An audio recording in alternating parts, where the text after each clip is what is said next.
तो अनुप्रास दो शब्द अनुधन प्रास के योग से बना है, जिसमें अनु का अर्थ होता है बार बार और प्रास का अर्थ होता है क्या, वर्ण या अक्षर होता है, क्योंकि परिभाषा से ही इसी शब्द से बनने वाली परिभाषा, ठीक है ना। अनु का अर्थ होता है बार बार और प्रास का अर्थ होता है वर्ण या अक्षर। जहां एक ही वर्ण या अक्षर की आवृत्ति बार बार होती है वहां पर अनुप्रास अलंकार होता है। ये आपको यहां पर लिखना है आपकी कॉपी में, जहां एक ही वर्ण की, ठीक है। देखिए यहां पर उदाहरण जैसे आपको लिया गया है, एक उदाहरण कि चंदन ने चमेली को चांदी के चम्मच से चॉकलेट चटाई, ठीक है। अर्थात यहाँ पर चार शब्द आपको दिख रहा होगा, यहाँ भी चाहे, यहाँ भी चाहे, यहाँ भी चाहे, यहाँ भी चाहे, यहाँ भी चाहे, अर्थात देख सकते हैं वर्ण की आवृत्ति हुई है, अर्थात यहाँ पर आपका अनुप्रास अलंकार हो गया। अब इससे जुड़े हुए हम लोग यहाँ पर बहुत ज्यादा उदाहरण देखने वाले हैं, जो एग्जाम में आप किसी एग्जाम में बैठेंगे यहाँ से ज्यादा आपको नहीं मिलेंगे, ठीक है। पसंद आ रहा हो तो एक बार वीडियो को जरूर लाइक करिएगा, सपोर्ट करिएगा और एक दोस्त को कम से कम शेयर भी करिए। चलिए कह रहा है आपसे यहाँ पर तरनी तनुजा तट तमाल तरुवर बहुत छाए, इसका है ये अनुप्रास अलंकार का है। देखिए तरनी तनुजा तट तमाल तरुवर, देखिए ता वर्ण की आवृत्ति 5 बार हुई है, अर्थात यहाँ पर आपका अनुप्रास अलंकार। इसके और भी उदाहरण है कि बंदों गुर पद पदुम परागा सुरुच सुवास सर से अनुरागा, यहाँ पर देखिए शब्द दिया है पा दा सा रा गा बा, वर्णों की आवृत्ति बार बार हुई है। वैसे भी आप देख सकते हैं पा पा पा, है ना, और सा शब्द आपके हैं। इस प्रकार से यहाँ पर आपका कौन सा हो जाएगा, अनुप्रास अलंकार हो जाएगा। अगला है मुदित महीपत मंदिर आए सेवक सचिव सुमंत बुलाए, यहाँ पर भी देख सकते हैं कि माँ शब्द और आपके यहाँ पर सा शब्द भी आपको देखने को मिला है, जो कि यहाँ पर कह सकते हैं आपका अनुप्रास अलंकार हो जाएगा। अगला दिया है रघुपति राघव राजा राम पतित पावन सीताराम, यहाँ पर आपका क्या है, तो रा शब्द यहाँ पर दिया है, पा शब्द यहाँ पर दिया है, ठीक है। इस प्रकार से यहाँ पर कह सकते हैं, जो आपको देखो मुख्य रूप से आपके यहीं पर होंगे, रा और जो आपका पा है मुख्य रूप से आपके यही है, ठीक है। तो रघुपति राघव राजा राम पतित पावन सीताराम, यहाँ पर भी क्या है आपका अनुप्रास अलंकार है, राधे राधे। चलिए दिया गया है अगला उदाहरण, कंकन किंकिन नुपुर धुनी सुनी, यहाँ पर देखो का है ना और इसके बाद कह सकते हैं कि आपका यहाँ पर ना शब्द है, यहाँ पर ना है, इसमें भी आपका क्या है, तो आपका अनुप्रास अलंकार, ठीक है ना, क्लियर है ना। कहत लखन सन राम सुनाई, इसमें से मतलब कुल मिलाकर उन्हीं का उदाहरण है। अगला है मुदित मनोहर मानस देखा, मुदित मनोहर मानस देखा, यहाँ पर भी देख सकते हैं माँ शब्द है, माँ शब्द है, माँ शब्द आपको देखने को मिल रहा है, ठीक है। तो कुल मिलाकर जहाँ पर हम फोकस करा रहे हैं उस पर आपको फोकस करना है, माँ शब्द की आवृत्ति आपकी यहाँ पर आपकी है, ठीक है ना, क्लियर हुआ ना। क्योंकि कुछ शब्द आपको ज्यादा ही दे दिया है, कुछ ज्यादा इतना नहीं करना है, मेन शब्द पर फोकस करना है जो एग्जाम में आप कर सको, क्योंकि अभी अनुप्रास अलंकार के अभी भेद मिलेंगे, वहां पर आप कंफ्यूज होंगे। तो यहाँ पर मुख्य रूप से समझ लीजिए, अभी आपको दिक्कत नहीं होने वाली बिल्कुल से।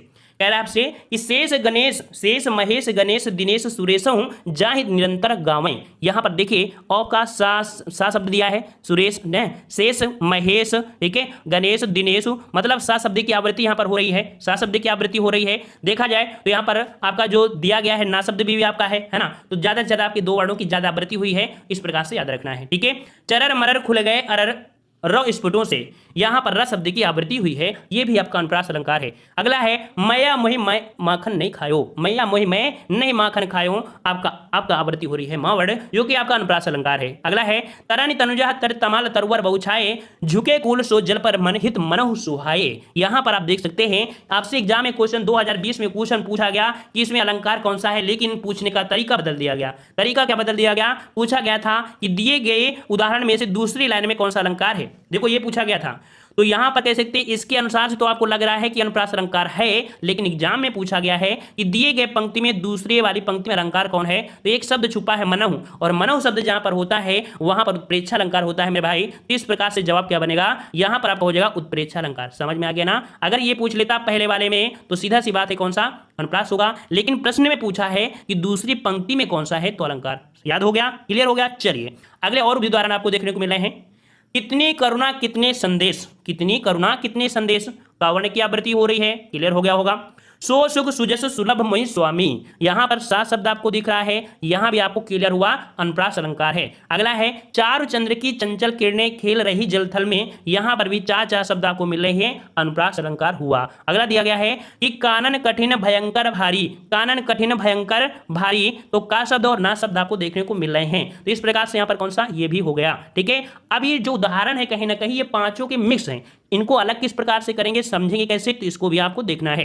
अनुप्रास अलंकार के भेद आपके क्या होते हैं, तो भाई अनुप्रास अलंकार के भेद आपके कौन से हैं, छेकानुप्रास, व्रतानुप्रास, लटानुप्रास, श्रुत्यानुप्रास और आपका अंत्यानुप्रास। इन्हीं से क्वेश्चन बनते हैं जो कि थोड़ा सा कंफ्यूज कर देते हैं, ठीक है। और वैसे एग्जाम में पूछ लेता है कि जो आपका इनमें से कौन सा लेस अलंकार है आपका अनुप्रास। चलिए पहला आपका दिया है अनुप्रास अलंकार के भेद, ठीक है। तो अनुप्रास अलंकार के 5 भेद होते हैं। पहला आपका दिया है छेका अनुप्रास, छेक अनुप्रास में देखिए छेका को छेक अलंकार के नाम से भी जाना जाता है। क्या नाम जानते हैं? छेक अलंकार से भी जाना जाता है, जिसमें छेक का अर्थ होता है चतुर या कह सकते हैं चालाक। ठीक है, छेक का मतलब होता है चतुर या कह सकते हैं चालाक।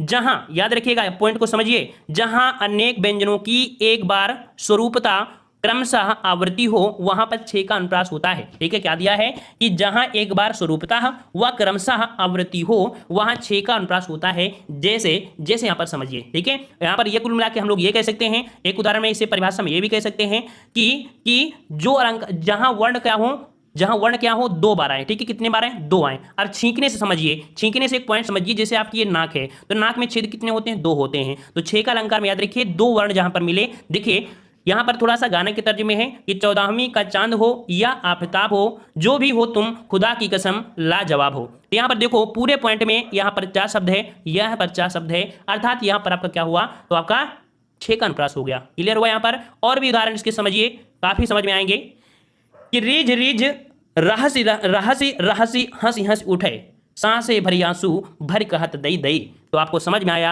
दई दई रीझ रीझ रसी, दो दो वर्ण आपके हैं, दो दो वर्ण है ना, तो आपका क्या हुआ? छेक अनुप्रास हो गया। नाक से छीको तो दो ही आपके छिद्र होते हैं। यहां पर रीझ रीझ रहसी रहसी हंसी हंसी में छेक अनुप्रास है, क्योंकि वहां पर वर्ण क्या है? स्वरूप और क्रम में एक बार दोहराया गया है। समझ में आ गया होगा भाई सब। चलिए अगला दिया है बंदों गुरपद पद्म परागा सुरुच सुभाष सरस अनुरागा। इस पद में देख सकते हैं पा शब्द और दा शब्द की यहाँ पर पुनः आपकी दो दो वर्ड आपको यहाँ पर दिए गए हैं। तो इस प्रकार से यहाँ पर देख सकते हैं, यहाँ पर आपका कौन सा? तो आपका छेका हो गया होगा। क्लियर हुआ होगा? क्लियर हुआ? चलिए यहाँ पर देखिए, यहाँ ध्यान देने योग्य बात क्या है? व्यंजन वर्ण की आवृत्ति बात की, मतलब आवृत्ति की बात की गई है। अतः पदुम पदुम शब्द में दा वर्ण में लगे स्वर उ की मात्रा को नहीं गिना जाएगा। समझ में आ गया ना? जो उ मात्रा है इसको नहीं गिनेंगे, सिर्फ वर्ण को गिनेंगे पदम। क्लियर हुआ? चलिए अगला दिया है कि इस करुणा कलित हृदय में क्यों विकल रागिनी बजती है। इसमें देखिए का वर्ण की आवृत्ति जो आपकी है, यहाँ पर देख सकते हैं का वर्ण की जो आवृत्ति है वो आपकी यहाँ पर देख सकते हैं एक बार स्वरूप में और एक बार आपकी क्रम में हुई है, अर्थात छेक अनुप्रास आपको हो गया। का शब्द है? का शब्द दो आपको हुई। क्लियर हो गया? अच्छा, अगला दिया छेक अनुप्रास अलंकार के कुछ और उदाहरण है। कंकन किंकिन नुपुर धुनी सुनी, कहत लखन सन राम हृदय सुनी। देखो ये अलंकार के भी पार्ट हैं और इसके भी हैं, उन्हीं से निकाला गया है। यहाँ पर देखिए पॉइंट आपको दिया गया है कंकन किंकिन। ठीक है, और यहाँ पर कह सकते हैं कि आपका धुनी सुनी है ना। तो यहाँ पर का वर्ण जो आपका है ये क्रम के अनुसार दिया है, क्रम के अनुसार। तो जब अनुप्रास अलंकार डायरेक्ट ना दे और बोले कि छेक अनुप्रास, तो सिंपल सी बात है छेक अनुप्रास आप लगा सकते हैं। अगला है कि राधा के वर वैन सुनी, चीनी चकित सुभाए, दास दुखी मिश्री मुरी, सुधा रही सकुचाए। यहां पर देखिए दाख, ठीक है, क्या दिया है? दाख और दुखी। ठीक है, क्या दिया भाई? दाख और दुखी में दा और ख वर्ण स्वरूप और क्रम से आपके आए हैं। ठीक है, पास पास बिल्कुल है ना, ये समझिए बिल्कुल पास पास में यहाँ पर मिल रहे हैं। और अगले पॉइंट में आते हैं कि अमी मुरी मैं चूरन चारू समन सकल भौरुज परिवारू। यहाँ पर चार रा सा की भी आवृत्ति आपको समझ में आ गई होगी। आई होप इससे ज्यादा आपको दिक्कत नहीं होगी। ठीक है, अगला दिया है वृत्तानुप्रास। तो भाई वृत्तानुप्रास में यहाँ पर कह सकते हैं जो एक वर्ण होता है ये दो से अधिक बार आता है। ये वर्ण जो होता है एक मतलब दो से अधिक बार आता है। कुल मिलाकर देखा जाए तो 3 बार शब्द आपको देखने को मिलेंगे। तो जहां एक वर्ण की आवृत्ति एक या अनेक बार हुई, तो ये देखो जो मुख्य रूप से बन रहा है ये उनका अनुप्रास अलंकार का ही परिभाषा बन रहा है। लेकिन देखा जाए तो 3 शब्द आपको यहाँ पर देखने को मिलेंगे। कैसे मिलेंगे तो समझ लीजिए।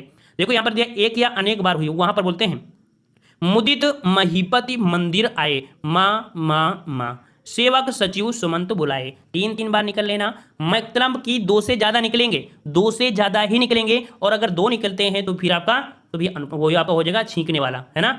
समझ में आ गया ना। लेकिन अगर 2 से ज्यादा निकलता है तो वृत्तानुप्रास होगा। ठीक है, अच्छा अगले पॉइंट आते हैं स्पष्टीकरण में। देखिए कह रहा आपसे माँ दा तासा वर्णों की आवृत्ति अनेक बार बिना स्वरूप एवं क्रम के हुई है, अतः यहाँ पर वृत्तानुप्रास हो गया। ठीक है, अगला पॉइंट है कि शेष गणेश महेश दिनेश सुरोष जास निरंतर गांव में, यहाँ पर सा ना रा की आवृत्ति अनेक बार हुई है, अर्थात वृत्तानुप्रास में आपका आ गया। ठीक है, तरन तनुजा तर तमाल तरुवर बहु छाये, ता वर्ड हुआ है तो आपका वृत्तानुप्रास हो गया ता ता ता। ठीक है, मतलब 3 से ज्यादा ही आपके आएंगे, 2 नहीं आएंगे। ठीक है ना। अगर पूछे भाई साहब पूछे कि यहाँ पर अलंकार कौन है, तो आपका ये तो अलंकार है भी, ये जो आपका अलंकार है ठीक है वृत्तानुप्रास है, लेकिन मुख्य रूप किसका पार्ट है? मुख्य रूप से अनुप्रास अलंकार का पार्ट है ना। तो अगर ये नहीं देता है तो आपको क्या देगा? अनुप्रास तो देगा ही ना। समझ में आ रहा होगा। चलिए अगला प्रश्न आपका दिया गया है, यहाँ पर दिया है कि वृत्तानुप्रास अलंकार के महत्वपूर्ण उदाहरण। कुल कानन कुंडल मोर पखा, का शब्द आया। ठीक है, मुख मयंक सम मंजू मामा आया, कलावती, केकिलवती, कलिंदा, इसमें भी आया। चरण चोट, चटत, चकोट, इसमें भी आया। सपने सुनहले मन भाए, इसमें कहीं ना कह सकते हैं कि आपका सपने सुनहले मन। ठीक है, यहाँ पर थोड़ा सा ये प्रकार से हुआ कि आपका ना शब्द जो आपका है इसमें से इनको काउंट कर लिया है। ठीक है, तो इस प्रकार से देखा जाए ये जो शुद्ध रूप से है यहाँ पर हम लोग क्या बोलेंगे, सपना सुने है मन भाए, तो इसे हम कहीं ना कह सकते हैं 6 का में कर सकते हैं। क्यों? क्योंकि यहाँ पर 2 ही आपके यहाँ पर निकल रहे हैं, लेकिन यहाँ पर ना शब्द आपको दिया है 3, तो इस प्रकार से यहाँ पर कौन सा है, तो आपका वृत्ता हो जाएगा। क्लियर हुआ? अच्छा, यहाँ पर देखिए लटानुप्रास। ठीक है, लटानुप्रास आपका है जहां एक शब्द की कई बार आए, मतलब जहां एक शब्द कई बार आए पर उसका अर्थ एक ही होने पर वाक्य का अर्थ बदल जाए। देखिए, जहां एक शब्द कई बार आए पर उसका अर्थ एक ही होने पर वाक्य का अर्थ बदल जाए। जैसे कह रहा धीरे धीरे से मेरी जिंदगी में आना, धीरे धीरे मेरे दिल को चुराना। यहाँ पर कह सकते हैं कि धीरे धीरे से मेरी जिंदगी में आना, धीरे धीरे। यहाँ पर देखो धीरे धीरे और धीरे धीरे शब्द तो वही हैं, लेकिन अर्थ यहाँ पर आपके अलग हो रहे हैं। तो इस प्रकार से कह सकते हैं कि जहाँ एक शब्द कई बार आए पर उसका अर्थ एक ही होने पर वाक्य का अर्थ बदल जाए, वो आपको हो जाएगा इसमें से। और उदाहरण समझिए लटानुप्रास में। याद रखिए, एक पॉइंट याद रखिए, लटानुप्रास अलंकार को यमक अलंकार का ठीक उल्टा अर्थात विपरीत अलंकार माना जाता है। इसे नोट कर लीजिएगा, नोट करिएगा इस पॉइंट को। अगर एग्जाम में क्वेश्चन पूछा जाता है कि यमक अलंकार का उल्टा कौन सा अलंकार होता है, तो आपका लटानुप्रास होता है। ठीक है, देखिए पहला उदाहरण, वही मनुष्य है जो मनुष्य के लिए मरे, वही मनुष्य है जो मनुष्य के लिए मरे। तो यहाँ पर देखिए स्पष्टीकरण में कि यहाँ पहले मनुष्य का जो अर्थ है वो इंसान एवं दूसरे शब्द मनुष्य का अर्थ होता है इंसानियत। समझ में आ गया ना? एक शब्द का अर्थ मनुष्य है, दूसरे मनुष्य का अर्थ होता है इंसानियत। अतः भाव परिवर्तन के आधार पर यहाँ पर लटानुप्रास आपका हो गया। क्लियर हुआ ना? चलिए अगला दिया गया है कि पूत सपूत तो क्यों धन संचय, और पूत कपूत तो क्यों धन संचय। पुत्र अगर अच्छा है तो माता पिता को टेंशन लेने की नहीं है, और अगर पुत्र अच्छा नहीं है तो भाई उसके लिए धन एकत्रित करना आवश्यक होता है। तो वही चीज दिया है कि यहाँ पर आपका पूत है। ठीक है, पूत देखो, पूत सपूत और पूत कपूत। तो भाई यहाँ पर जो सपूत भी है उसका भी अर्थ क्या होता है, पुत्र ही होता है, लेकिन पुत्र अच्छा है या बुरा ये इन शब्दों पर बताया जा रहा है। समझ में आ गया होगा? चलिए अगला है, तेग बहादुर हाँ वे ही थे गुर पदवी के पात्र समर्थ। तेग बहादुर हाँ वे ही थे, गुर पदवी थी जिसके अर्थ। ठीक है, तो यहां पर 2 शब्द आपके यहां पर आ गए हैं। ठीक है, इस प्रकार से अगला है, पराधीन जो जन नहीं स्वर्ग नरकता हेतु, पराधीन जो जन नहीं स्वर्ग नरकता हेतु। यहां पर भी आपको समझ में आ चुका होगा। अगला है कि जन्नी तू जन्नी भई विध सन कछु ना बसाए। तो यहां पर आपको ये शब्द आपको आ गए हैं। देखो अलंकार को हम रट नहीं सकते हैं, बस इतना जानते हैं कि अगर जितने उदाहरण हमने दे दिया है भाई साहब इतने पढ़ लेंगे। कोई भी ऐसा पेपर नहीं है जो आपको ना निकल जाए, अलंकार में दिक्कत आपको नहीं हो सकती, क्योंकि इतने अलंकार हमने ले लिया है जो आपके अभी तक के पूछे गए हैं किसी भी एग्जाम पे। ठीक है, अगला है, राम हृदय जाके नहीं विपत सुमंगलताय ही, राम हृदय जाके नहीं विपत सुमंगलताय। ठीक है, तो इसमें भी आपके जो दिए गए हैं, ठीक है, वो क्लियर करके देख सकते हैं कि दोनों बराबर हैं। लड़का तो लड़का ही है। अब देखिए भाई, लड़का तो लड़का ही है, लड़का वो भी है और लड़का आपका ये भी है। लड़का चाहे अच्छा हो चाहे लड़का आपका बुरा हो, बात तो वही हुई ना, पुत्र सपूतों का धन संचय और पुत्र सपूतों का धन से, मतलब वही हुआ ना, सपूत और कपूत, वही चीज है। लड़का यहाँ भी, लड़का यहाँ पर, लड़का है कैसा ये डिपेंड करता है। तो इन दोनों के आपके अर्थ में आपके परिवर्तन आएंगे। क्लियर आ गया ना? अच्छा, अब आते हैं श्रुत्यानुप्रास। श्रुत्यानुप्रास अलंकार कि जब एक ही वर्ण के वर्णों की आवृत्ति होती है, जब एक ही स्थान से उच्चारित होने वाले वर्णों की लगातार आवृत्ति होती है तो वहां पर श्रुत्यानुप्रास अलंकार होता है। थोड़ा सा ये समझने वाली बात है, हम आपको समझाने का प्रयास कर रहे हैं। जैसे कि वो आपका वर्णमाला है, वर्णमाला में जैसे आपका का है, फिर खा है, फिर आपका गा है, फिर घा है, फिर आपका अंगा है। ठीक है, क्योंकि ये जो आपका अलंकार है इसको थोड़े पहचानने में थोड़ी दिक्कत होती है। कैसे? यहाँ पर पहचान इसकी मुख्य रूप से ये जो हम आपको बता रहे हैं इसको समझिए कि कोई भी जो उदाहरण होगा वहां पर एक ही वर्ग के वर्ण ज्यादा होंगे, का खा गा घा, या चा वाले होंगे चा छा जा। समझ में आ गया होगा जो पॉइंट हम बताने वाले हैं। जैसे कि उदाहरण समझिए, जैसे कि उदाहरण आपका है, एक लड़की को देखा तो ऐसा लगा जैसे खिलता गुलाब, जैसे शायर का ख्वाब। गाना नहीं गा पाते हैं, नहीं गाना गा के सुनाते, एक लड़की को देखा, बस गा नहीं पाते, समझिए। ठीक है, तो यहाँ पर देखिए, यहाँ पर कह सकते हैं का शब्द है, का शब्द है, का शब्द है, खा शब्द है। ठीक है, गा शब्द है, मतलब खा शब्द है, गा शब्द है, मतलब कह सकते हैं ज्यादा से ज्यादा एक ही वर्ण के अक्षरों का प्रयोग होता है, वहां पर आपका श्रुत्यानुप्रास होता है। आपको समझ में आया होगा। ठीक है, एक उदाहरण और समझिए इसका। कह रहा है, दिनानांत था दिनांत था थे दीनानाथ डूबते। तो भाई ऐसे तो आप समझ नहीं सकते, लेकिन हमने आपको बता दिया वर्ण जो हैं एक ही वर्ग के हैं। देखो ता वर्ग के ही सभी शब्द आपको देखने को मिले हैं और ना शब्द की आवृत्ति भी हो रही है जिनका स्थान आपके दंत से है। तो आपका जवाब यहाँ पर हो जाएगा श्रुतानुप्रास। एक बार पढ़िएगा भाई साहब, लिखिएगा और आनंद आ जाएगा आपको। चलिए, अनंत्यानुप्रास अलंकार क्या होता है? अनंत्यानुप्रास जहां पद के अंत में तुक मिलती है वहां पर आपका अनंत्यानुप्रास होता है। अनंत्यानुप्रास को तुकांत अलंकार भी कहते हैं। मतलब समझिए, जैसे क्या होता है कि आपने रामायण पढ़े हैं, रामायण में चौपाई जो होती है या कोई भी होती है, लाइन के अंत में बराबर वर्ड आते हैं, बराबर वर्ड आते हैं, उन्हें तुकांत बोलते हैं। लय मिलाते हैं, लय मिलाते हैं। देखिए एक उदाहरण आपको समझाते हैं।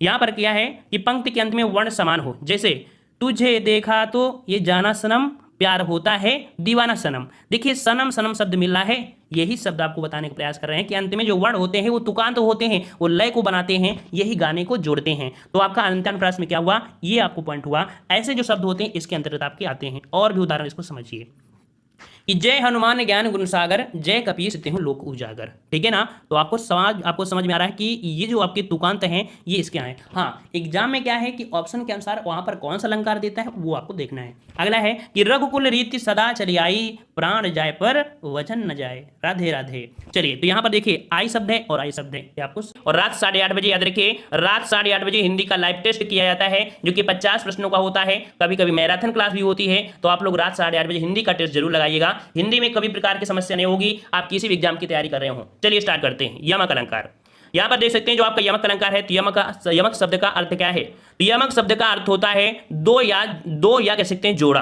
ठीक है, दो या जुड़ा।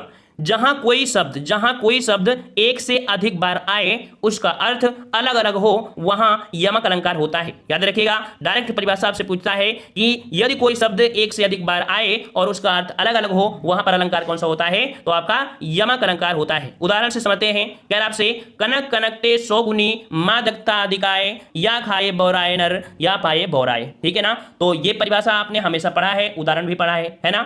और याद रखिएगा एक पॉइंट आपका यहाँ पर नोट कर लीजिए, थोड़ा ट्रिक के रूप में होता है कि ये जो आपके शब्द होते हैं, ये शब्द जो होते हैं लगभग आसपास में ही आपको देखने को मिलते हैं। ऐसे शब्द, ठीक है, ऐसे शब्द जो होते हैं लगभग पास में देखने को मिलते हैं। मतलब 90% देखा जाए तो ऐसे आपको पास में चिपके हुए आपको मिलेंगे। ठीक है ना? चलिए यहां पर आपका जो स्पष्टीकरण देख लेते हैं कि मतलब क्या है।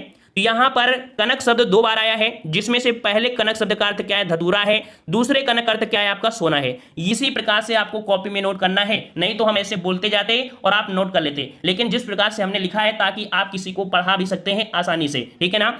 अगला दिया है उदाहरण जो कि आपका दिया है 3 बेर खाती थी वो 3 बेर खाती है। हमेशा से पूछा जाने वाला आपका प्रश्न है। यहां पर देखते हैं स्पष्टीकरण में कि यहां बेर शब्द 2 बार आया है। पहले बेर का अर्थ है खाने वाली बेर, और जबकि दूसरे का बेर का मतलब है पहर, ये कह सकते हैं आपका समय। ठीक है ना? ये आपके हो जाता है। कई प्रकार से इसके अर्थ निकालते हैं। 3 बेर संख्यावाची हो गया, 3 टाइम हो गया, इस प्रकार से भी इसका अर्थ निकाल देते हैं। मतलब आपको बस ये समझिए कि आपके किस में होता है? यमक अलंकार में होता है। ठीक है, अगला महत्वपूर्ण आपका है काली घटा का घमंड घटा। यहां पर देख सकते हैं कि जो घटा शब्द आपका है, घटा शब्द जो आपका है ये आपका 2 बार आया है, जिसमें से पहली घटा का अर्थ क्या होता है? बादल होता है, और दूसरे घटक मतलब होता है कम होना। ठीक है, तो ये भी उदाहरण किसका है? यमक अलंकार का है। नेक्स्ट आपका दिया गया है कहें कभी बेनी बेनी ब्याल की चुराई लीन्ही, रति रति शोभा रति के शरीर की। ठीक है, देखो ऐसा है आपका जो अलंकार है क्या है? तो समझिए पहली पंक्ति में जो आपका बेनी है, बेनी शब्द 2 बार आया है। पहले बेनी शब्द का प्रयोग कवि के नाम के लिए किया गया है, और जबकि दूसरे बेनी का शब्द होता है आपका चोटी होता है। तो आपका लिख लेंगे कॉपी में, तो आपको नोट हो जाएगा। जब 2-3 बार रिवीजन करेंगे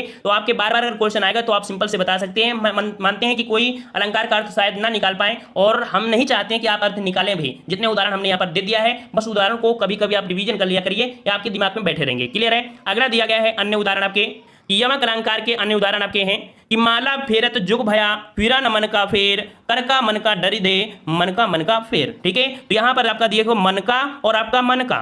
यहां पर मन का अर्थ क्या है? माला में पिरोया जाने वाला दाना, और मन का एक दूसरा होता है आपका हृदय होता है। तो इस प्रकार से भी क्या हो गया? यमक अलंकार। क्लियर हुआ? अगला है जेते तुम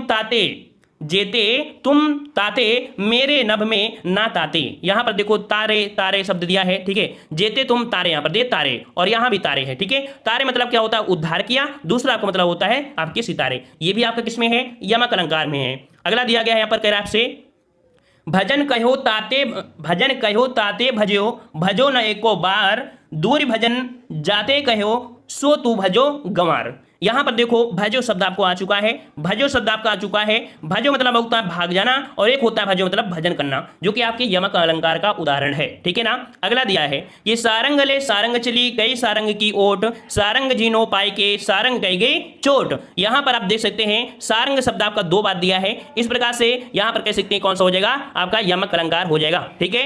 अगले पॉइंट को आते हैं, पॉइंट आपसे अगला है सजना है मुझे सजना के लिए, सजना है मुझे सजना के लिए, अर्थात यहां पर जो सजना है, यहां पर जो सजना है, तो सजना मतलब आपका श्रृंगार हो गया और एक सजना मतलब क्या हो गया, तो आपका पति हो गया, इस प्रकार से ये सजना हो गए।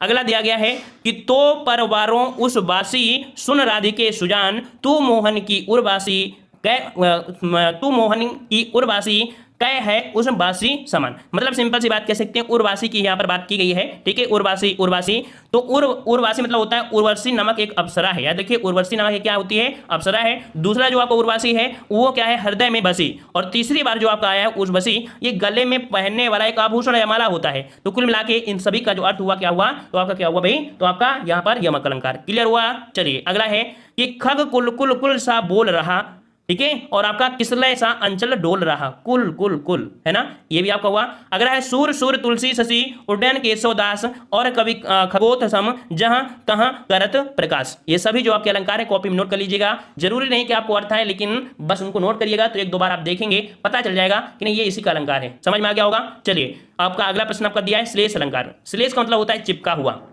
श्लेष का मतलब होता है चिपका हुआ, अर्थात जहां कोई शब्द एक ही बार, देख लीजिए, जहां कोई शब्द एक ही बार आया हो लेकिन उसका एक से अधिक अर्थ निकले, वहां पर श्लेष अलंकार होता है। सिंपल सी भाषा में एक पॉइंट में ये शब्द एक अर्थनेक कहते हैं श्लेष, क्या बोलते हैं, शब्द एक अर्थनेक कहते हैं श्लेष। अगला पॉइंट आपका है जहां एक शब्द अनेक अर्थों में प्रयुक्त हो वहां पर आपका श्लेष अलंकार होता है। चलिए उदाहरण देखते हैं कि रहमन पानी राखिए बिन पानी सब सून, पानी गए न उबरे मोती मानुष चून।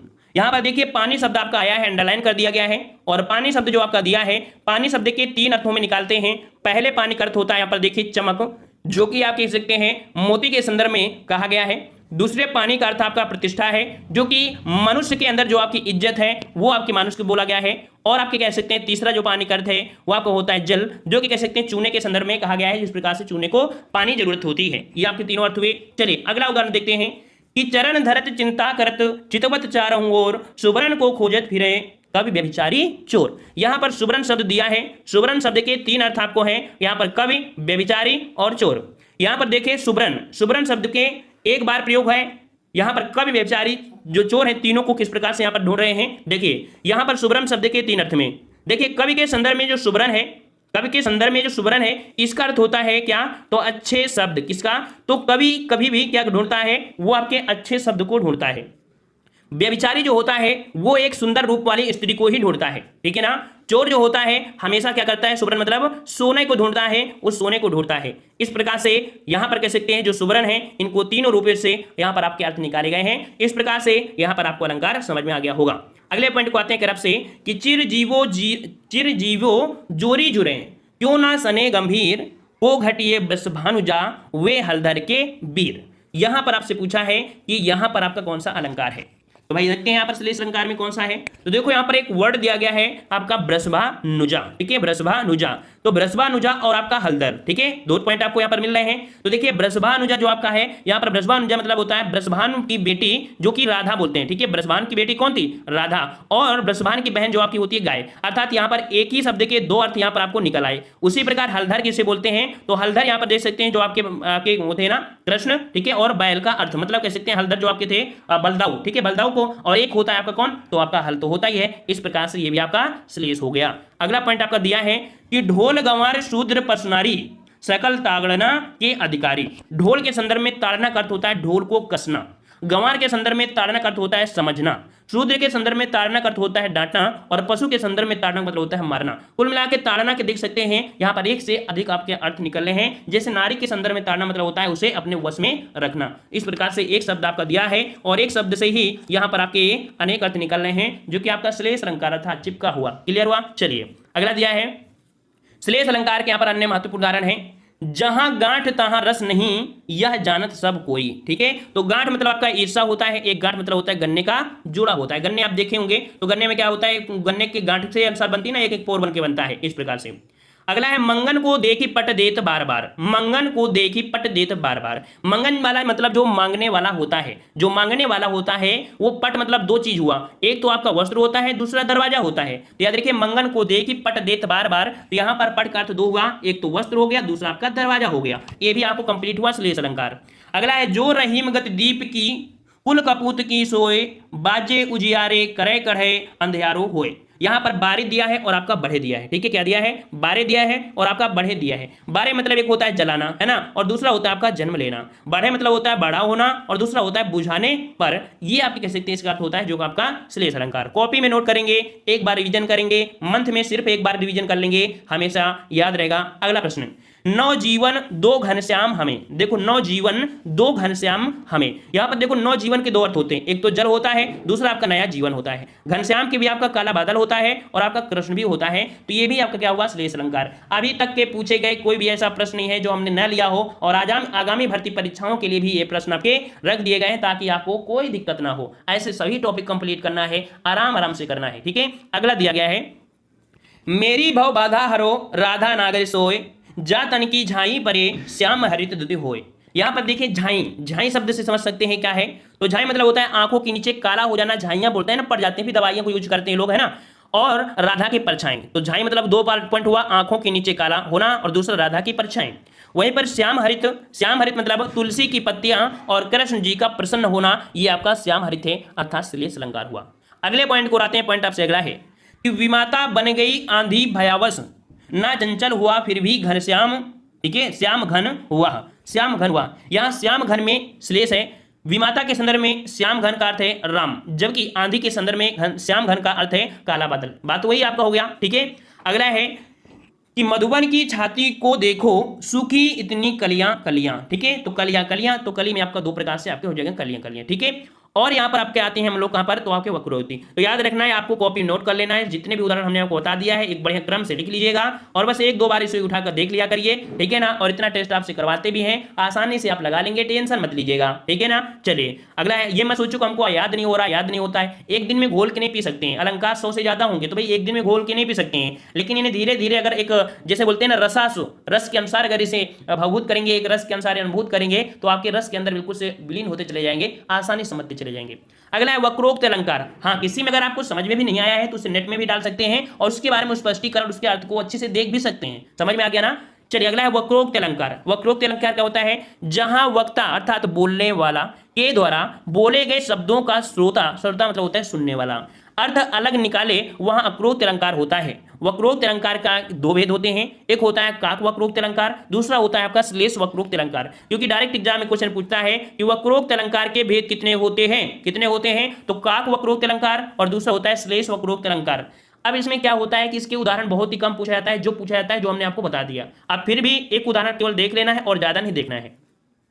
काक वक्रोक्त अलंकार जो आपका है वो आपका क्या है, जब वक्ता अर्थात बोलने वाला के द्वारा बोले गए शब्दों का उसी कंठ ध्वनि के कारण श्रोता कुछ और अर्थ निकाले, तो वहां पर काक वक्रोक्ति अलंकार होता है। मैं सुकुमार नाथ बन जोगू, ठीक है, ये सुकुमार को मतलब खुद को एक मतलब एक कह सकते हैं कि सुकुमार नाथ के बराबर बनने के लिए बोला है, तो ये आपका हुआ, ठीक है। और वहीं पर आपका श्लेष वक्रोक्ति क्या है, जहां पर श्लेष की वजह से वक्ता के द्वारा बोले गए शब्दों का अर्थ निकाला जाए, वहां पर आपका श्लेष मतलब वहां पर निकाल लिया जाता है, यहां पर निकाला जाए, जबरदस्ती हुआ, ठीक है। तो को तुम है घनश्याम हम तो बरसों कित जाए, ये आपका श्लेष वक्रोक्त अलंकार है। इसके उदाहरण ज्यादा पूछे नहीं जाते, इस कारण आपका नहीं है।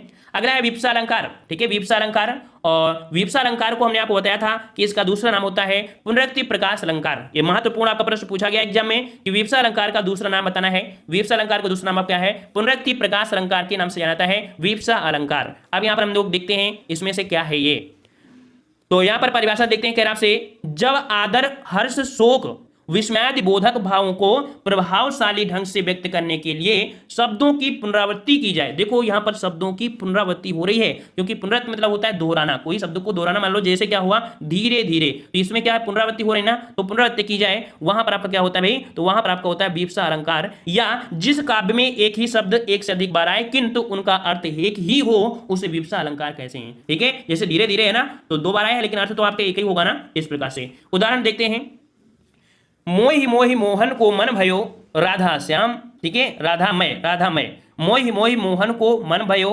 राधामय, राधा मन मोहि मोहि मोहन मई मई, मतलब दोनों का अर्थ एक ही आपके हैं, ठीक है। सूरज है जग का बुझा बुझा, धरती ने खिलाए हैं ज्वलंत लाल लाल, ठीक है। तो कुल मिला के यहाँ पर देखा जाए पुनरुक्ति हुई है ना, दो ही शब्दों की पुनरुक्ति यहाँ पर हुई है, यहाँ पुनरुक्ति हुई है, यहाँ हुई है। और आप लोगों ने जब हमेशा देखा, मान लो अगर दो बार आपको मोही मोही लिखना है तो आप क्या करेंगे, ऐसे कर देते हैं ना, तो ये जो आपका डबल बार पास में आ जाए और इन दोनों का अर्थ एक ही होता है, याद रखिएगा, इन दोनों का अर्थ एक ही होता है, वहां पर आपका कौन सा होता है, पुनरुक्ति अलंकार के नाम से आप लोग यहाँ पर याद रखिएगा, ठीक है। पुनरुक्ति कह सकते हैं विवक्षा, क्योंकि पुनरुक्ति वाले में ये शब्द आपको पता चला रहा है कि पुनरुक्ति है, तो याद रखिए पुनरुक्ति को ही हम विवक्षा कहते हैं। अगर ये पॉइंट याद है तो इसके 50 उदाहरण भी दे देगा तो 99% है कि आप 49 उदाहरण आप सही कर लेंगे। अब हम लोग यहाँ पर आ रहे हैं उपमा अलंकार। उपमा अलंकार दो शब्दों उपधन मा। उप का अर्थ क्या होता है, तो उप का अर्थ होता है समीप तथा मा का अर्थ होता है मापना या तुलना करना। अतः उपमा का अर्थ है दो वस्तुओं या व्यक्तियों को समीप रखकर तुलना करना। परिभाषा किस प्रकार से लिखना है, तो याद रखिए कि जब किसी व्यक्ति वस्तु की तुलना किसी दूसरे व्यक्ति या वस्तु से की जाती है या जब उपमेय की तुलना उपमान से की जाती है वहां पर उपमा अलंकार होता है। यहां पर एग्जाम की दृष्टि से एक पॉइंट आपको दिया गया है कि इसे प्रतीप अलंकार का उल्टा या विपरीत अलंकार कहते हैं। एग्जाम में अगर क्वेश्चन ये पूछे कि प्रतीप अलंकार का उल्टा कौन सा होता है तो आपका उपमा अलंकार होता है, ठीक है। चलिए अब यहाँ पर बहुत ही महत्वपूर्ण पॉइंट है कि उपमा अलंकार के अंग कितने होते हैं, तो उपमा अलंकार के 4 अंग होते हैं, याद रखिए। ये 4 अंग कौन से होते हैं, तो आपका उपमेय होगा, उसमें उपमान होगा, साधारण धर्म होगा और वाचक शब्द है। अगर ये चारों हैं तभी आप उपमा अलंकार कह सकते हैं, अन्यथा नहीं कह सकते हैं। यही कारण होता है कि उपमा अलंकार पहचानने में बहुत बड़ी दिक्कत होती है। अब इन चारों पॉइंट को समझ लेंगे तो उपमा अलंकार को समझने में या कह सकते हैं आपको कभी दिक्कत नहीं आएगी, लेकिन इनको जरूर पढ़ना पड़ेगा, तभी यहाँ पर कह सकते हैं इस वीडियो का अस्तित्व निकल पाएगा। उपमेय क्या होता है समझिए, जिसकी उपमा दी जाए अर्थात जिसकी तुलना की जाए उसे उपमेय कहते हैं। पहचान क्या होती है, ज्यादातर पास की वस्तुएं उपमेय होती हैं, ये शरीर से संबंधित होती हैं, इसमें काल्पनिक गुण होता है, इसमें उपमेय में होता है। उपमान क्या होता है, तो उपमान जिससे उपमा दी जाए अर्थात जिससे तुलना की जाए उसे उपमान कहते हैं। पहचान क्या होती है उपमान की, तो ज्यादातर दूर की वस्तु उपमान होती हैं। देखो उपमान में क्या है, दूर की वस्तुएं होती हैं, ठीक है ना, ये प्रकृति से संबंधित होती हैं, इनमें वास्तविक गुण होता है, ठीक है। उपमान में तीनों पॉइंट आपको याद रखना है। अब साधारण धर्म क्या होता है, तो दो व्यक्तियों व वस्तुओं के बीच समानता दिखाने के लिए जिस गुण या धर्म की सहायता ली जाती है, जो गुण या धर्म दोनों में विद्यमान हो उसे साधारण धर्म कहते हैं। वाचक शब्द क्या होता है, तो उपमेय और उपमान में समानता या तुलना प्रकट करने के लिए जिन शब्दों का प्रयोग किया जाता है उन्हें वाचक शब्द कहते हैं।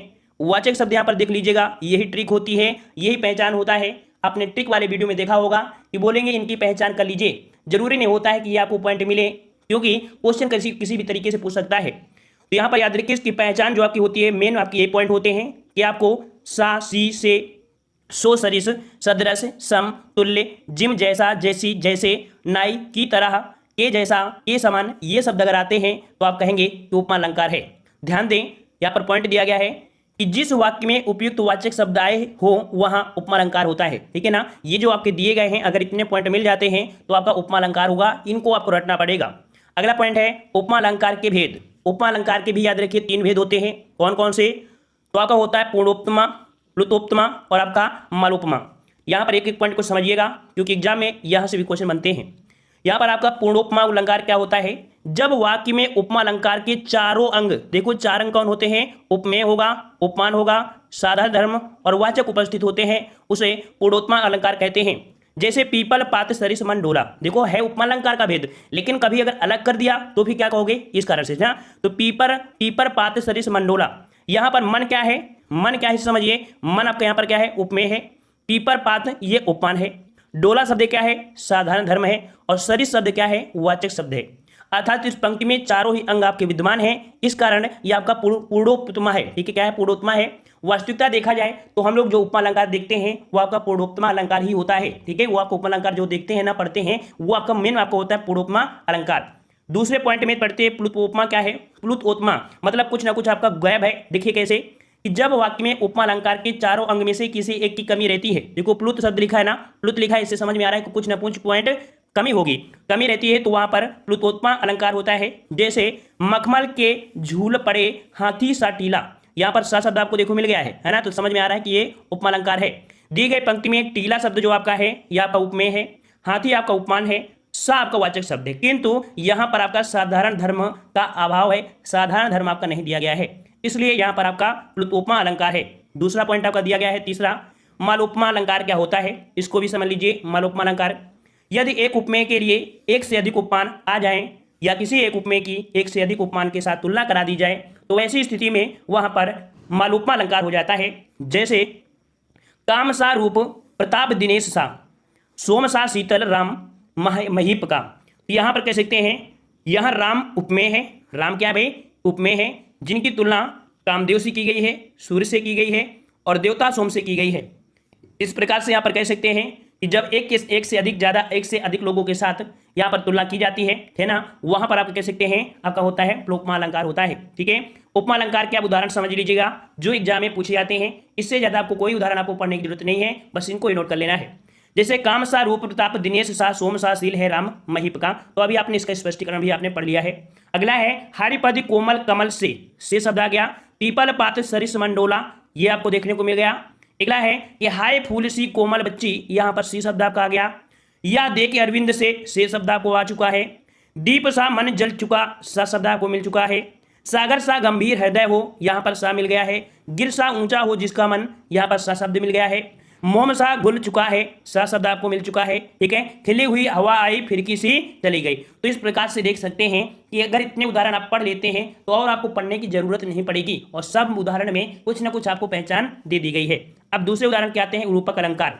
जहां उपमेय और उपमान में कोई अंतर दिखाई न दे, जहां उपमेय और उपमान में कोई अंतर ना दिखाई दे वहां रूपक अलंकार होता है। अर्थात जहां उपमेय में ही उपमान का अभेद आरोप या निषेध रहित आरोप कर दिया जाए वहां पर रूपक अलंकार होता है। कैसे समझिए, रूपक अलंकार में उपमेय और उपमान के मध्य योजक चिन्ह ये लगा होता है। जहां पर उपमेय होगा और उपमान होगा उनके बीच आपका लगा होगा। यहाँ पर देखो पहले वाले में सा था लेकिन वो सा कहां पर था ये पता नहीं, लेकिन ये जो आपका चिन्ह लगा मिलेगा वो उपमेय और उपमान के मध्य ही लगा मिलेगा। जैसे से मैं तो चंद्र खिलौना ले हूं, यहाँ पर देखिए चंद्र अर्थात चंद्रमा क्या है, ये उपमेय है। खिलौना क्या है, उपमान है। तो देखो चंद्रमा है और खिलौना है, यहाँ पर योजक चिन्ह आपको देखने को मिल गया है, अर्थात यहाँ पर रूपक अलंकार है। ठीक है ना। और अगला दिया गया है उदित उदयगिरि मंच पर रघुवर बाल पतंग बिकसय संत सरोज सब हर्षय लोचन भृंग।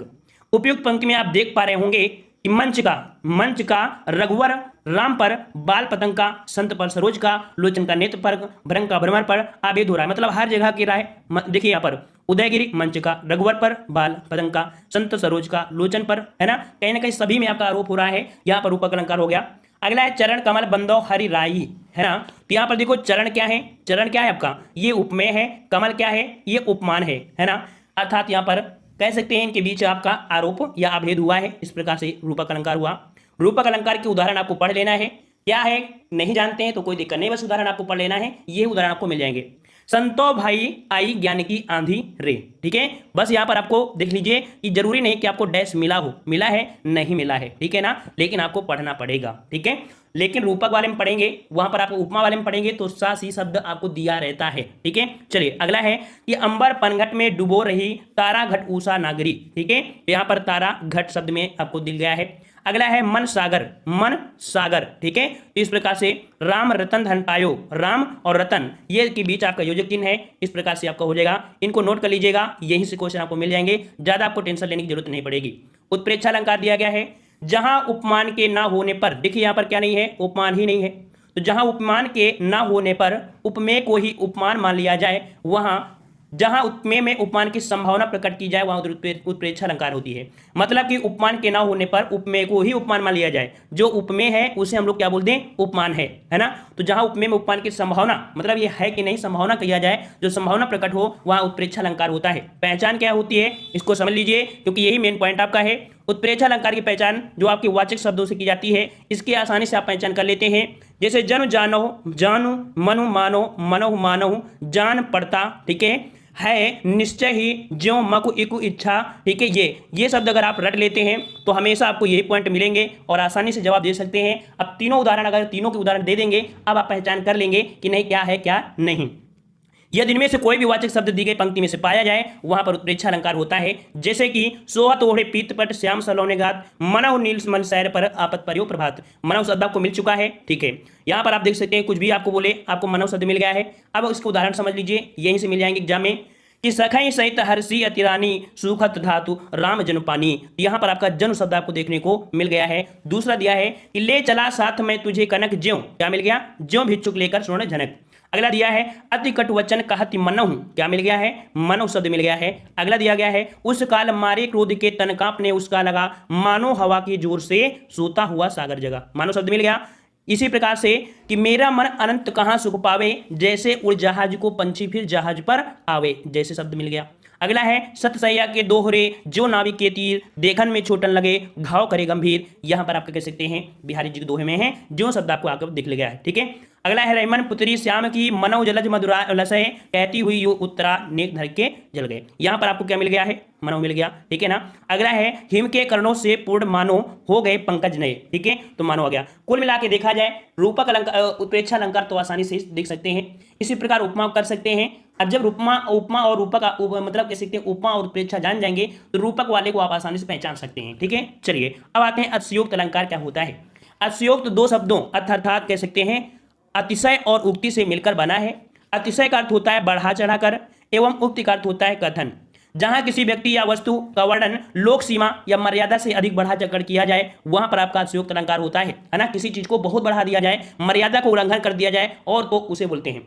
जैसे आगे नदिया पड़ी अपार घोड़ा कैसे उतरे पार राणा ने सोचा इस पार तब तक चेतक पहुंचा उस पार, है ना। अभी सोचा भी नहीं था मतलब सोचा ही था मतलब पहुंचा नहीं है और ऑलरेडी चेतक वहां पर पहुंच गया। तो वही चीज है कि कहा गया है कि राणा अभी नदी पार करने के बारे में सोच ही रहे थे तब तक घोड़ा नदी के पार हो गया। अर्थात यहाँ पर बात को इतना बढ़ा चढ़ा कर कह दिया गया कि अतिशयोक्त अलंकार हो गया, है ना। चलिए हनुमान जी की पूंछ में लगन न पाई आग लंका सगरी जल गई गए निशाचर भाग। तो यहाँ पर भी देख सकते हैं आग लगी नहीं है ना, और निशाचर भाग गए हैं। इतनी बड़ी बात कह दी गई है, ये भी आप समझ सकते हैं। अब उदाहरण को समझ लीजिए कि बांधा था विदु को किसने, बांधा था विदु को किसने इन काली जंजीरों से मणि वाले फड़ियों का मुख क्यों भरा हुआ हीरो से, ठीक है। अगला है भूप सहस्र दस एक कहीं बारा उठे लगे उठावन टरही नटारा। इनको पढ़ लीजिएगा, ठीक है, जो कि आपके अतिशयोक्त अलंकार में मिलते हैं। यही 4-5 क्वेश्चन आपको देखने को मिलेंगे।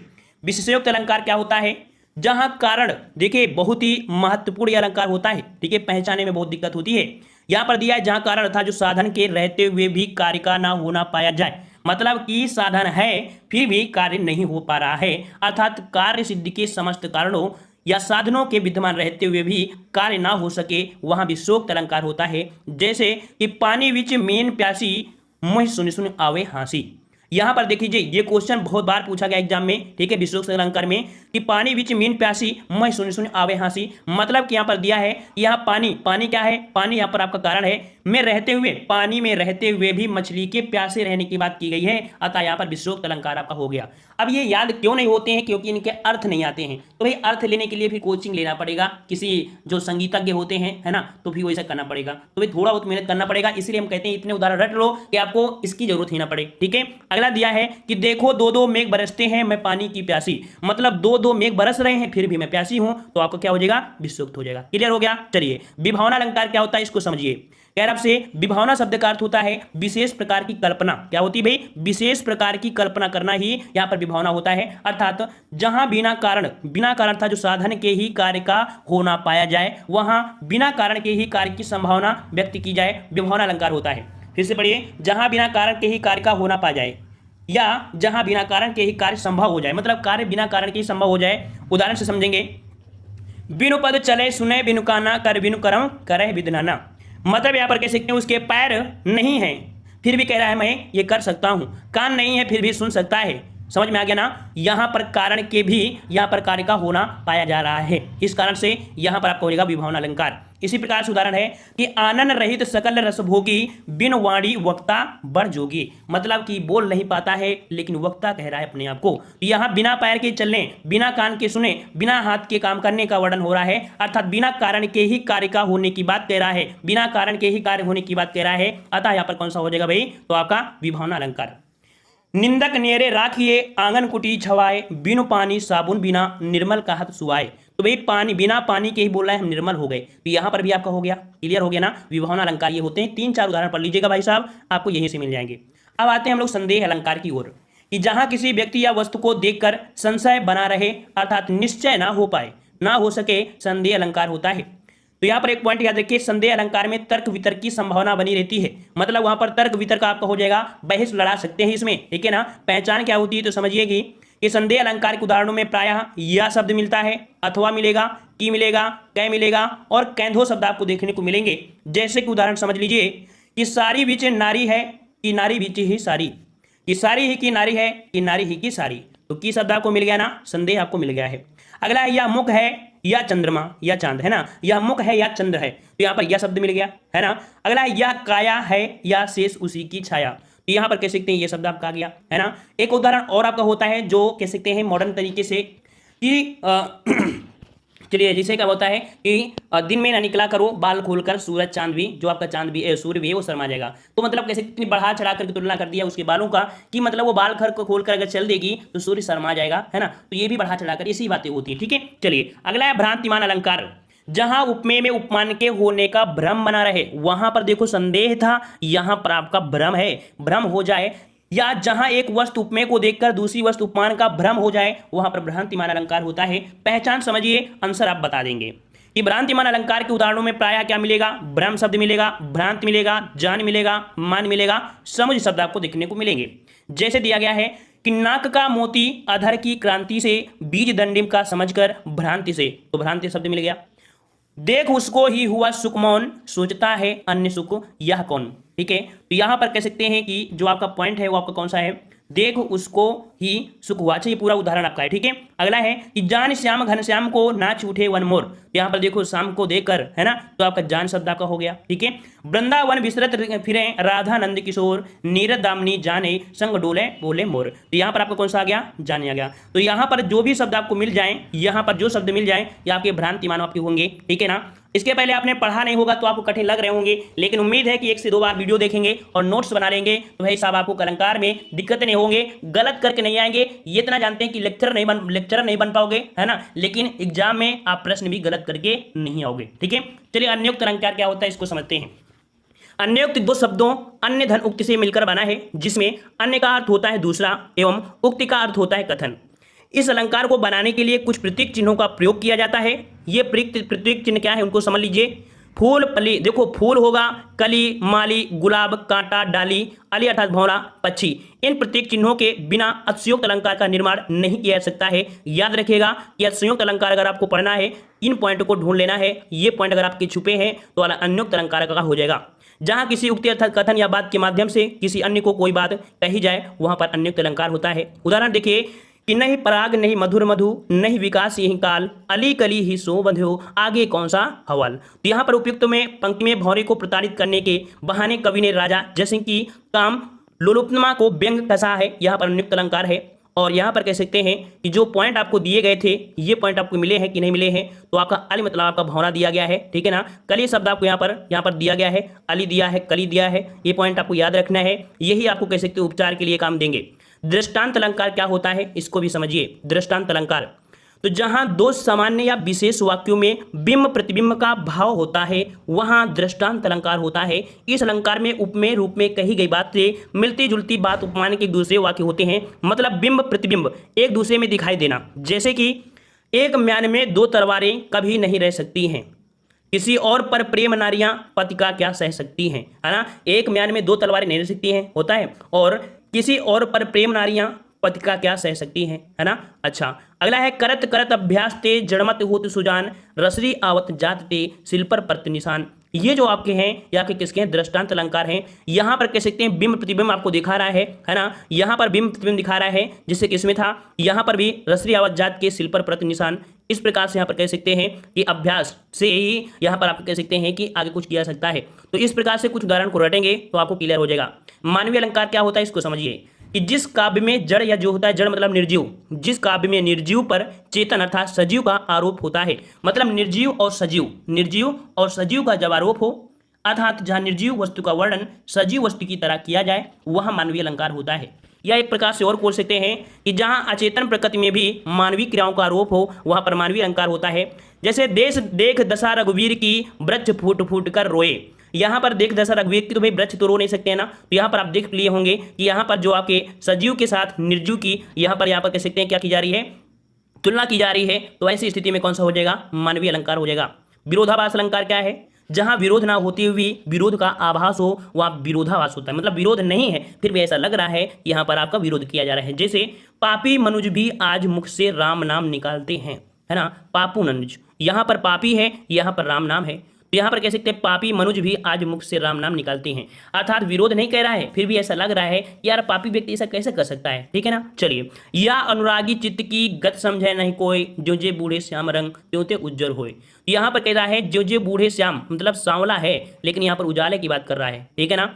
जब से आंख लगी तब से ना आंख लगी, है ना, जब से आंख लगी तब से आंख न लगी, यहाँ पर हो गया। अचल द्रग हो उठते चंचल, चपल पग को होते विजन। तो इस इनको आप लिख लीजिएगा, 2-3 बार रिवीजन करिएगा, कंप्लीट हो जाएंगे। प्रतीप अलंकार क्या होता है? प्रतीप शब्द का अर्थ होता है उल्टा, अर्थात जहां उपमान की तुलना उपमेय से हो वहां प्रतीप अलंकार होता है, जो कि हमने स्टार्टिंग में आपको बता दिया था। या जहां उपमेय को उपमान से श्रेष्ठ बताया जाए वहां प्रतीप अलंकार होता है। प्रतीप अलंकार को उपमालंकार का उल्टा भी कहा गया है, जो कि हमने आपको बताया है। कह रहा है उस तपस्वी से लंबे थे देवदार 2-4 खड़े, ठीक है, ये प्रतीप अलंकार है। यहाँ उपमान अर्थात जो देवदार है वो उपमेय अर्थात उपमेय तपस्वी को उपमान मानकर वर्णन किया गया है, यहाँ पर प्रतीप अलंकार हो जाएगा। थ्योरी आप पढ़ लीजिए, उदाहरण आपको एक पढ़ लेना है। एक उदाहरण और देख लीजिए कि उतर नहाए जमुन जल जो शरीर सम श्याम।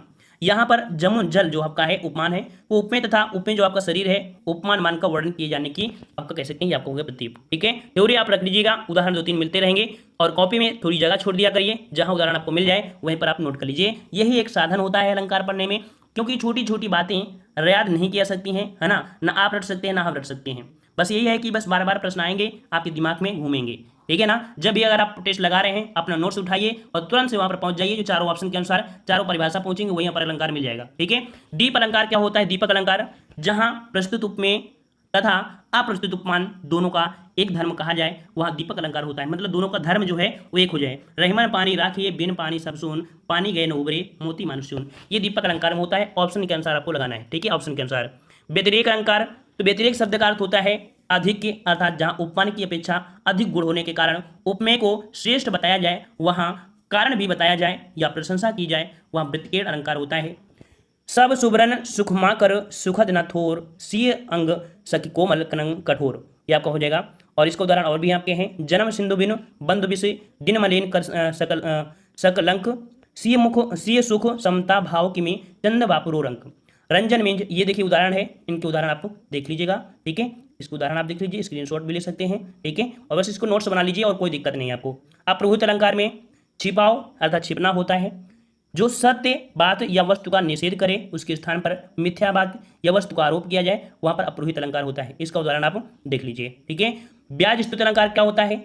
इसका स्क्रीनशॉट ले लीजिए। जहां काव्य को देखने या सुनने से ऐसा लगे जैसे निंदा हो रही है लेकिन वहां वास्तव में प्रशंसा की जाए वहां पर आपका ब्याज स्तुति अलंकार होता है। गंगा गंगा क्यों टेढ़ी चलती हो, दुष्टों को स्वीव कर देती हो, है ना। यहाँ पर देखो कहा गया है कि निंदा भी हो रही है, क्यों टेढ़ी कर रही हो, और उसे कुछ अच्छा भी किया गया है उसी को कर देती हो, है ना। इस प्रकार से ब्याज सोचती हो।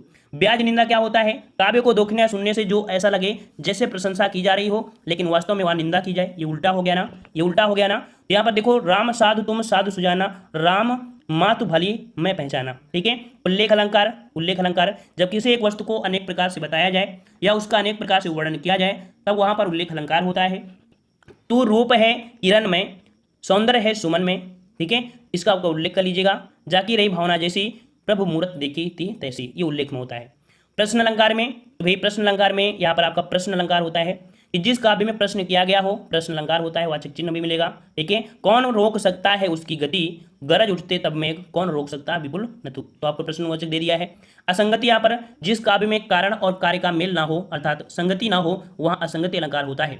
इस अलंकार में कार्य कहीं होता है और इसका प्रभाव कहीं और दिखता है। इस प्रकार से ये उदाहरण आप लोग लिख लीजिएगा कि हृदय घाव मेरे पीर रघुवीर, मतलब हृदय घाव मेरे पीर रघुवीर, यहाँ पर कार्य कारण जो है जिसका में कारण और कार्य का मेल ना हो, ठीक है, तो इस प्रकार से हो जाएगा कार्य कहीं और प्रभाव अर्थ का कहीं होता है। देखो यहाँ पर रघुवीर की बात हो रही है, घाव हृदय में लग रहा है, ठीक है। इसी प्रकार से दूसरा, और इसी प्रकार से ये अलंकार आपका है, ठीक है। बहुत अलंकार होते हैं, अब कितने अलंकार ढूंढते रहे, है ना, बहुत अलंकार आपके होते हैं। अमन्वय अलंकार होता है, इस एग्जाम में पूछा जाता है। तो जहाँ उपमेय की तुलना उपमेय से की जाए, जहाँ उपमेय की तुलना उपमेय से की जाए जहाँ स्वयं उपमेय ही उपमान हो जाए, है ना, वह अमन्वय होता है। मतलब देखो उपमेय ही उपमेय आपका हो रहा है।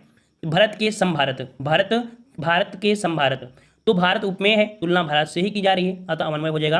ठीक है, तो सुंदर नंद किशोर से सुंदर नंद किशोर। तो अब यहाँ पर आपको ये पता चल गया है कि ये उदाहरण किसमें होते हैं, अवन्वय में होते हैं। नोट्स बना लेंगे, यकीन है आपको आ जाएंगे। ठीक है, अब यहाँ पर आप इसका जवाब दीजिएगा, चरण कमल बंधो हरिराई इस काव्य में कौन सा अलंकार है। साथ ही दोस्तों, हिंदी साहित्य की बेहतर तैयारी करने के लिए आप लोग हमारे ऐप से जुड़ सकते हैं।